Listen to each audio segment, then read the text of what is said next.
Ads లేకుండా latest episodes చూడండి.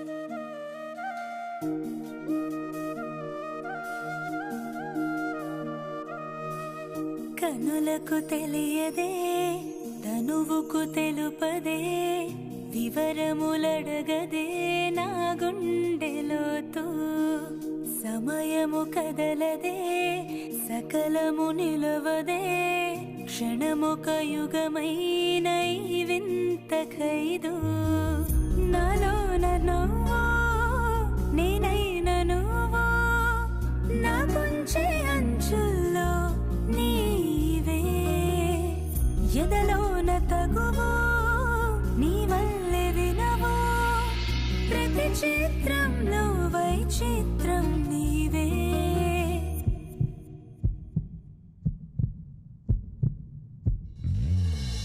రాలకు ప్రాణమా రాయని కావ్యమా రాతను మార్చగా ఇప్పుడు మళ్ళీ వాడి జీవితంలో జోక్యం చేసుకోవాలని చూస్తే కన్న కూతురు అని కూడా చూడను.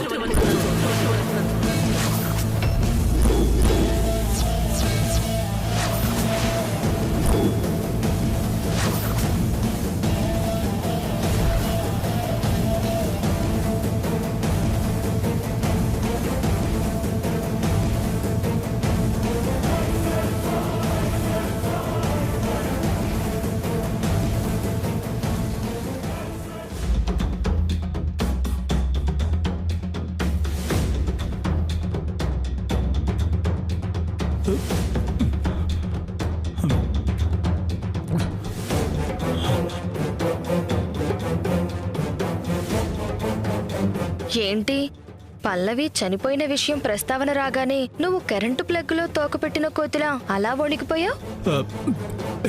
వణుకోలేదు, వంకాయ పులుసు లేదు. నువ్వు నోరు మూసుకో. లేదు లేదు, ఏదో తేడా ఉంది.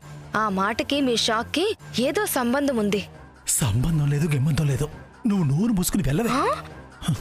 ఈ ఇల్లు చెప్తాను మీ పని.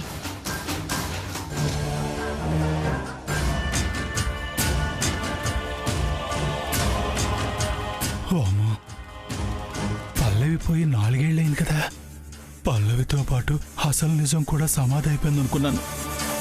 కానీ పల్లవి చనిపోయిన రోజున జరిగిన అసలు విషయం బయటపడితే కార్తీక్ చేతులు నాకే ఎన్కౌంటరే. అమ్మో,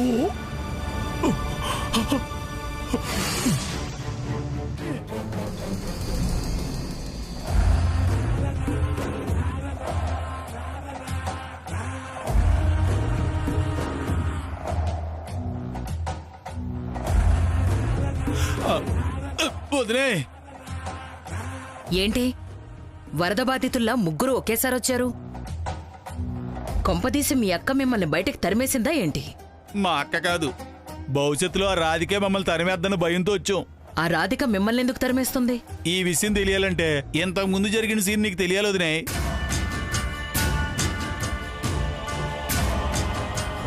మీ రాధికని మా ఇంటి కోడల్ని చేసుకుంటాను. ప్రభుత్వం ప్రతిపక్షం కలిసిపోయినట్టు ఆ రాధికని తన కోడలుగా చేసుకోవడం పక్కా అని ఆ కేరళ అమ్మకుటికి మా అక్క శివగామి రేంజ్ లో మాటిచింది. ఇంక మిగిలింది కార్తీక్ ని ఒప్పించడమే. తల్లి ప్రేమకి కన్నీళ్లకి కరిగిపోనివాడు ఎవరుంటారు చెప్పండి? మా వదిన పాత సినిమాల్లో అంజలీదేవిలా సెంటిమెంటుతో కన్నీళ్ల వర్షం కురిపించైనా సరే కార్తీక్ మనసు మార్చి పెళ్లి కొప్పించగలరు. మొన్న రాధిక మా ఇంటికి వచ్చినప్పుడు ఆ అమ్మాయికి మాకు కొన్ని ప్యాక్షన్ గొడవలు జరిగాయి. మా మధ్యలో పచ్చగడ్డే కాదు, పచ్చడి వేసినా సరే భగ్గుమంటుంది. సీన్ నీకు అర్థమైంది అనుకుంటాను వదినే. ఇంక ఎక్స్ట్రా డైలాగులు అవసరం లేదనుకుంటాను వదినే. సకల వచ్చిందని చెప్పారు కదా, నేను తనతో మాట్లాడతాను. కార్తీక్ పెళ్లి కొప్పుకోకుండా సకల ద్వారా నరుక్కొస్తాను. ఏం చేసైనా సరే ఈ పెళ్లి జరగకుండా ఆపుతాను. ఇంకా మీరు వెళ్ళండి. వదినే, నా పిల్లం నీతో ఏదో మాట్లాడుతుందండి వదినే. ఏంటి? ఏం లేదు, మా ఆయన అక్కడ విషయాలన్నీ ఇక్కడ నమ్మిన బంటలో చేరవేస్తున్నాడు కదా, అందుకని ఓ 10 పాతికో ఇస్తే.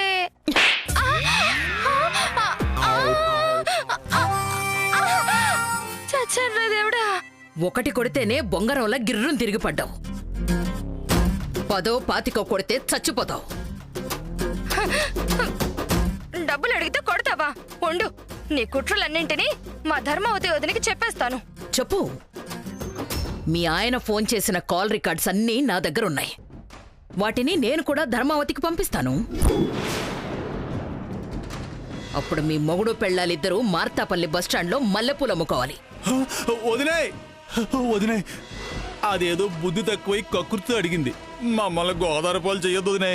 రై పిచ్చోడా, కార్తిక్కి పెళ్లి జరగకుండా వాళ్ళమ్మ జీవితాంతం ఏడుస్తుంటే నాకు పగ తీరుతుంది, కానీ మీకు ఆస్తి కలిసి వస్తుంది.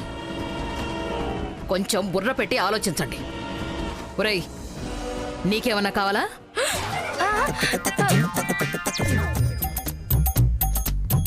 పెద్దవాళ్ళ విషయంలో చిన్నపిల్లల తలదూర్చడం సంస్కారం కాదండి.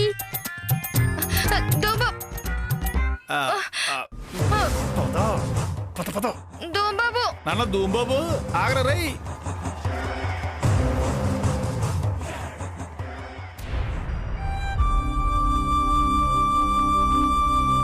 మే పెళ్లి సంబంధం చూసిన అబ్బాయి మా రాధిక మీద నిందలు వేశారు. ఆ కారణంతో పెళ్లి కూడా చేసుకోను అని చెప్పేశాడు. ధర్మ, ఒక ఆడపిల్ల జీవితం గురించి రాధిక విషయంలో నువ్వు తీసుకున్న నిర్ణయంలో న్యాయం ఉంది. కానీ కార్తీక్ గురించి తెలుసు కదా, పెళ్ళంటేనే మండిపడుతున్నాడు. మరి వాడిని అడగకుండా, వాడికి చెప్పకుండా రాధిక వాళ్ళమ్మకి నువ్వు మాటిచ్చావు. ఈ విషయంలో కార్తీక్ ఏమంటాడోనని కాస్త కంగారుగా ఉంది.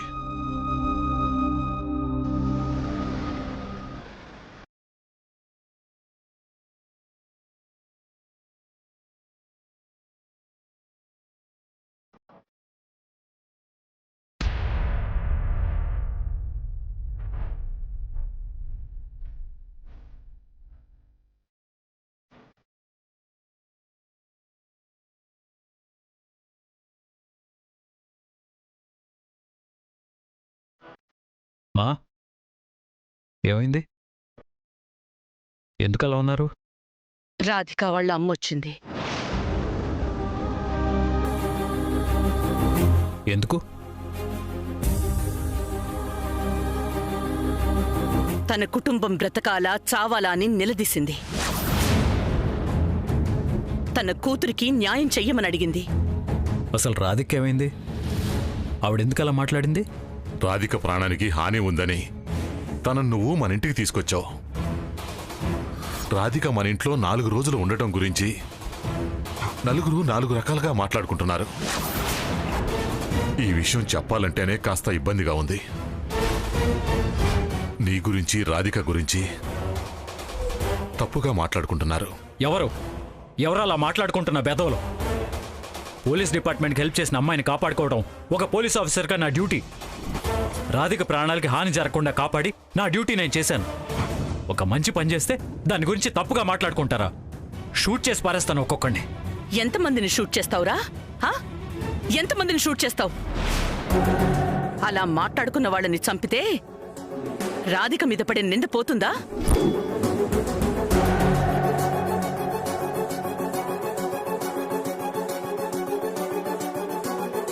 మంచిని కూడా అపార్థం చేసుకుని రాధిక మీద నింద వేసినందుకు చాలా బాధగా ఉందమ్మా. నాన్నా, కాలం ముందుకొచ్చిందే గాని మనుషుల బుద్ధి మాత్రం రామాయణ కాలం దగ్గరే ఆగిపోయింది. ఆ రోజు రావణుడే సీతమ్మ తల్లిని లంకకి తీసుకెళ్లి అక్కడ ఉంచితే అది ఆ తల్లి జీవితానికి వనవాసంగా మారింది. ఈరోజు ఒక మంచి పని కోసం రాముళ్లాంటి నువ్వు రాధని మనింటికి తీసుకొస్తే అది ఆ అమ్మాయి జీవితానికే శాపంగా మారింది. ఈ మాటలు, ఈ నిందల కారణంగా రాధికకు వచ్చిన పెళ్లి సంబంధం పోయిందంట కార్తీక్.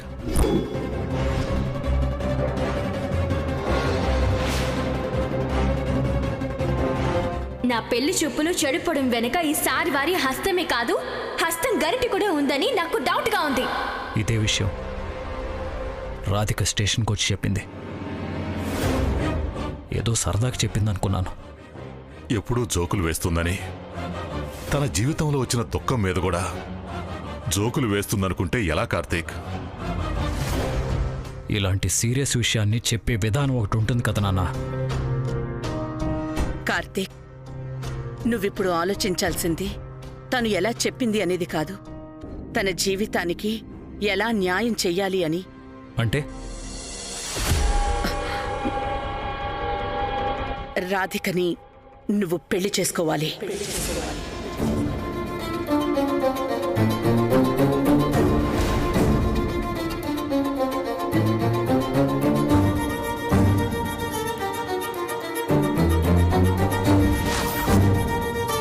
నీ ప్రేమ నాకే కావాలి, నాకు మాత్రమే కావాలి. నా ప్రేమ ఇప్పుడు ఎప్పుడు నీకే సొంతం, ఇంకెవ్వరికీ పంచను.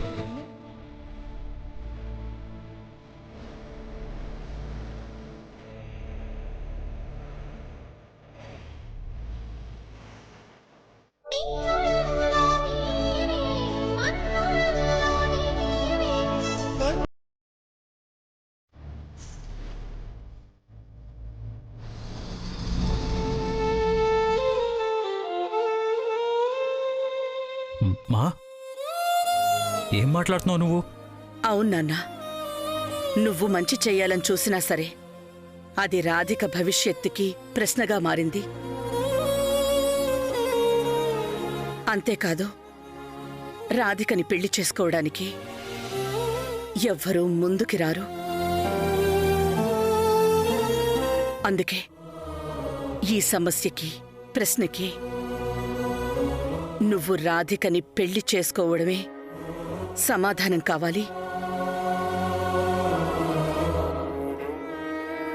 మా ప్లీజ్, నా జీవితంలో పల్లవికి తప్ప ఇంకొకరికి చోటు లేదు. పెళ్ళనే మాటకి అవకాశమే లేదు. అదే జరుగుతుంది, అదే జరిగి తీరుతుంది.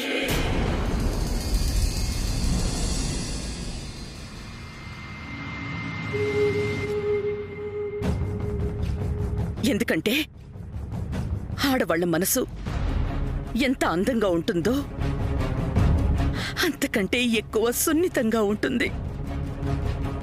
ఆడవాళ్లు చాలా విషయాల్లో ధైర్యంగా ఉంటారు, కానీ ఇలాంటి విషయాల్లో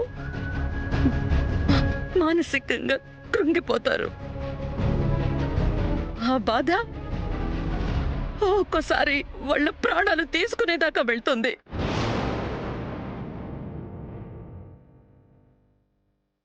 రాధికకి అలాంటి పరిస్థితి రాకుండా ఉండాలి అంటే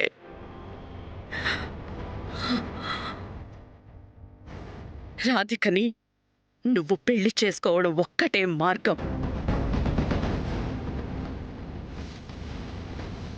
నాన్నా, ఒక ఆడపిల్ల కన్నీటిలో ఎంత ప్రేమ ఉంటుందో అంతే శక్తి ఉంటుంది. రాధిక కన్నీటిని నువ్వు ప్రేమగా మార్చుకో. దయచేసి ఊసురుగా మార్చుకోకో. ఇప్పటికీ ఆ దేవుడు నీ జీవితానికి చేసిన అన్యాయానికి మేము ఇప్పటికీ కుమిలిపోతూనే ఉన్నాం. ఆ అన్యాయం నీకెప్పుడు కాకూడదు, మాకే గుండెకోత పెరగకూడదు.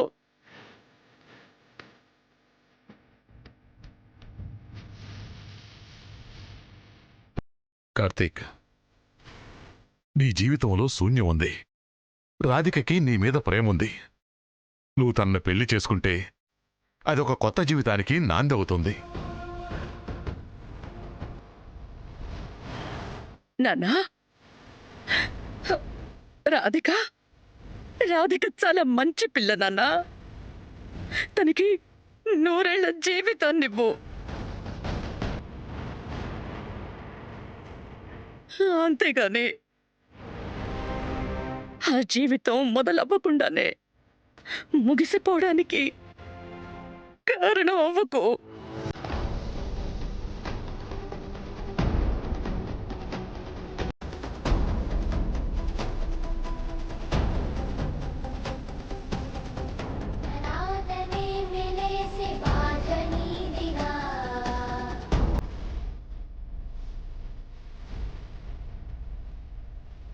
కారణం ఏంటో ఎందుకో తెలియదు కానీ మిమ్మల్ని చూసినప్పుడల్లా ఈ గుండె కొట్టుకునే వేగం పెరుగుతుంది. ఆగకుండా కొట్టుకుంటూనే ఉంది. మీ ప్రేమ నాకే కావాలి, నాకు మాత్రమే కావాలి. రాధిక చాలా మంచి పిల్ల నాన్నా. తనకి 100 ఏళ్ల జీవితాన్నివ్వు. కంటికి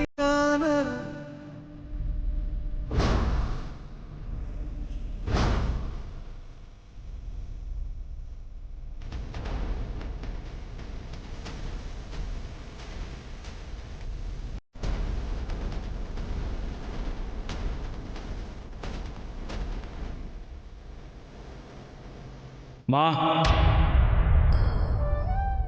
రేపు మనం రాధిక వాళ్ళ ఇంటికి వెళ్తున్నాం.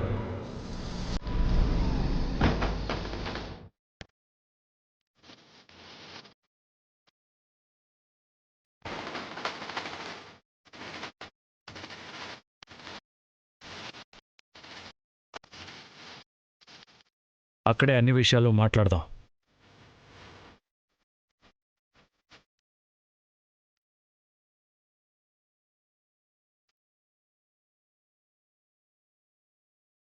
నానా, నువ్వేనా నువ్వేనా ఈ మాట అంటుంది?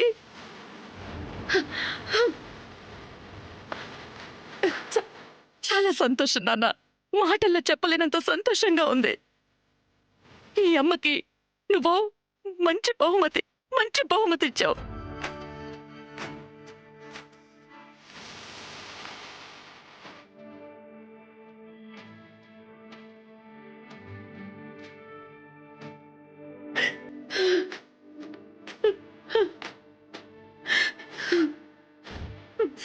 ఏమండి, కార్తీక్ ఒప్పుకుంటాడా లేదా అని చాలా భయపడ్డాను. ఇక రాధిక మన ఇంట్లో కోడలుగా దీపం పెట్టినట్టే.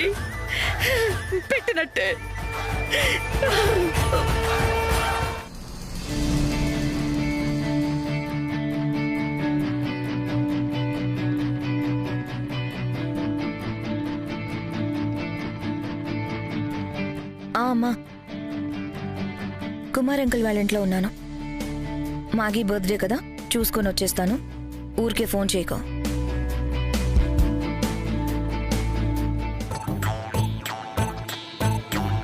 Hi Maggie. Hi very happy birthday. Thank you. మీరు పార్టీ కంటిన్యూ చేయండి. నేను అక్కడ నుంచి మీ బొమ్మ గీస్తాను, సరేనా? Okay, please carry on. అలాగే.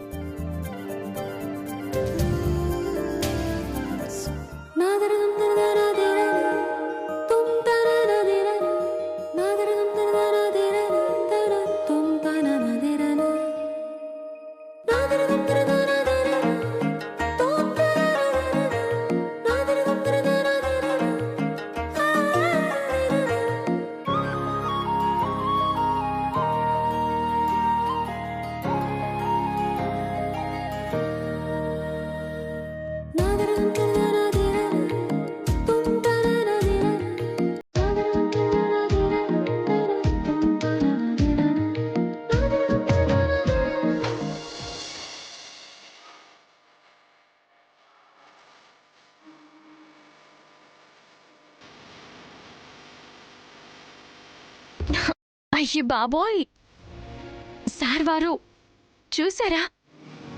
ఆ అమ్మాయిని చూస్తూ కూడా మీ బొమ్మే గీసేశాను. దీన్ని బట్టైనా మీకు అర్థమైందా? నా మనసు నిండా మీరే ఉన్నారు. నా ఊహలోనూ ఊసులోనూ మీరే కొలువై ఉన్నారు అని.